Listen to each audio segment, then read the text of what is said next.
పరిస్థితులన్నీ కూడా ఆయన రాకడకు బహు సమీపముగా ఉన్నట్లుగా మనం చూస్తాం. జరుగుతూ ఉన్నటువంటి పరిణామాలన్నీ కూడా ఆయన రాకడకు ముంగుర్తుగా సూచించబడతా ఉన్నట్లుగా మనం చూస్తూ ఉన్నాం. ప్రత్యేకంగా ఈ యొక్క ఇజ్రాయెల్, ఈ యొక్క ఇరాన్ దేశాలకు సంబంధించినటువంటి ఆ యుద్ధము అనేటటువంటిది ఈ మధ్య మీరు చూసుంటారు, పేపర్లో, తర్వాత మీడియాలో కూడా వినుంటారు.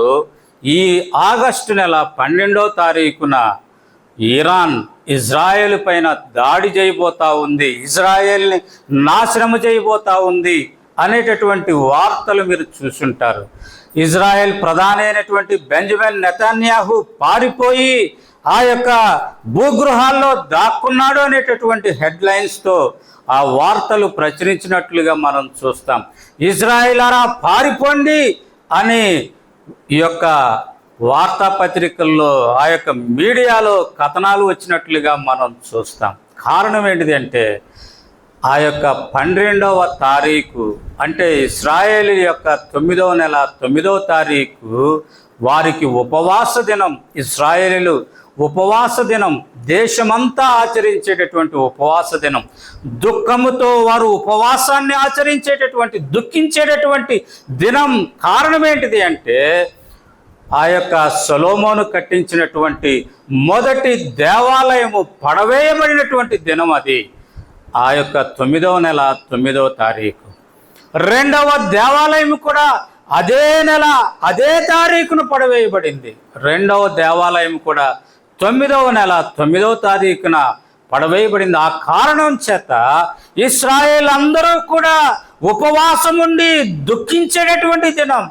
ఆ దినాన్న దాడి చేయాలని మరి ఇరాన్ ప్రయత్నిస్తూ ఉంది అని మనకి ఆ యొక్క సమాచారం సమాచారం మనకి తెలియబడినట్లుగా మనకు చూస్తూ ఉన్నాం. అయితే ఎవరు ఇశ్రాయేలీల పక్షం ఉన్నా లేకపోయినా ఆ దేవాతి దేవుడు ఆ ఇశ్రాయేళ్ల పక్షం ఉండి ఇశ్రాయేలీలకు విజయాన్ని ఇచ్చేటటువంటి దేవుడు అనేది మనం గ్రహిస్తూ ఉన్నాం. అదే తారీఖు అర్ధరాత్రి వేళ ఇరాన్, ఇరాక్, లెబనాన్ ఆ ప్రాంతాల్లో దేవుడు భూకంపాన్ని తీసుకొని వచ్చాడు.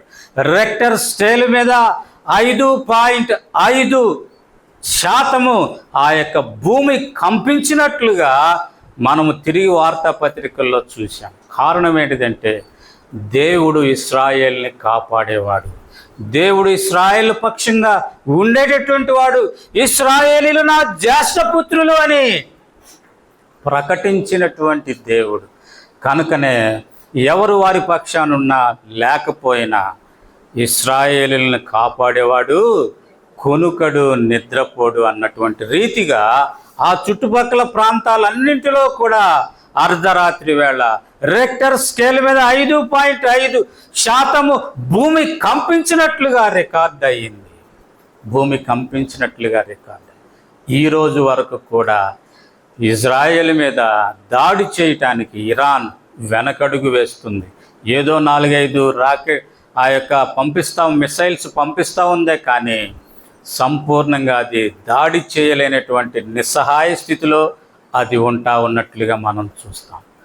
కనుకనే ప్రియమైన సహోదరుడా, ప్రియమైన సహోదరి, ఈ యొక్క రాకడకు సమీపంగా ఉన్నటువంటి ఈ గురుతులు నెరవేర్చబడతా ఉన్నటువంటి ఈ దినాల్లో ఆది సంభూతుడై మృతులలో నుండి లేచినటువంటి వాడైనటువంటి ఈ దేవుడు నీ నుండి, నా నుండి, నీ కొరకు, నా కొరకు ఆయన చేస్తూ ఉన్నటువంటి కార్యాలు ఏంటి అనేది మనం క్లుప్తంగా 4-5 మాటలు చూసుకొని మనం ముగించుకోవటానికి ప్రయత్నం చేద్దాం. కొలసీలు